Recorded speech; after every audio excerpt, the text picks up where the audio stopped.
Hello, Namaskar. This is Firstpost and you're watching Vantage with me, Palki Sharma.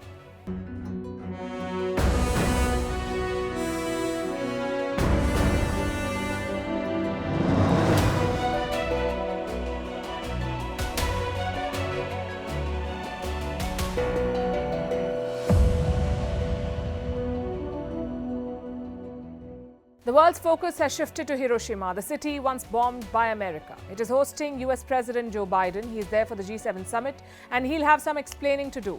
Not so much for the bomb, but for the financial catastrophe that the US can unleash on the world. Their debt crisis is far from over. The world's biggest economy may default.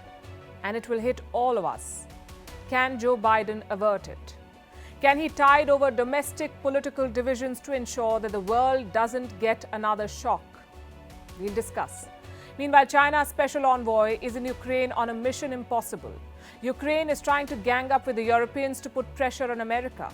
Russia is joining hands with Iran to beat the Suez Canal. Xi Jinping is hosting Central Asian leaders to trump Putin in his backyard. Americans are depressed. Harry and Meghan Markle are being chased by paparazzi. And the world is too tired to exercise. A lot of ground to cover tonight. The headlines first. Big win for India. A US court allows the extradition of 2611 accused Tehevur Rana. The Pakistani origin Canadian is wanted by India for his role in the 2008 Mumbai terror attacks. Is Kazakhstan helping Russia evade Western sanctions? Astana denies the charge. The West accuses it of serving as a conduit for Moscow to obtain goods.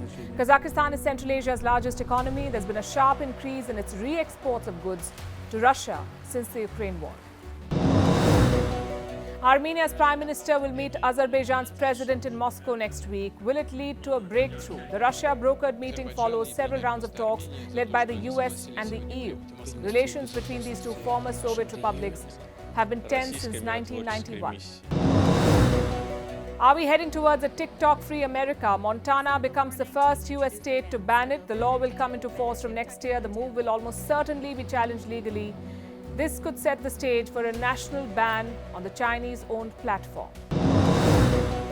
The layoff bloodbath continues. British telecom group BT will axe up to 55,000 jobs over the next 7 years. The layoffs comprise 42% of their workforce. It comes just days after UK mobile phone giant Vodafone announced 11,000 job cuts. But if you work at Singapore Airlines, your job is more than secure. The airline will pay its staff a bonus of 8 months' salary. The bonanza comes after Singapore Airlines posted record profits.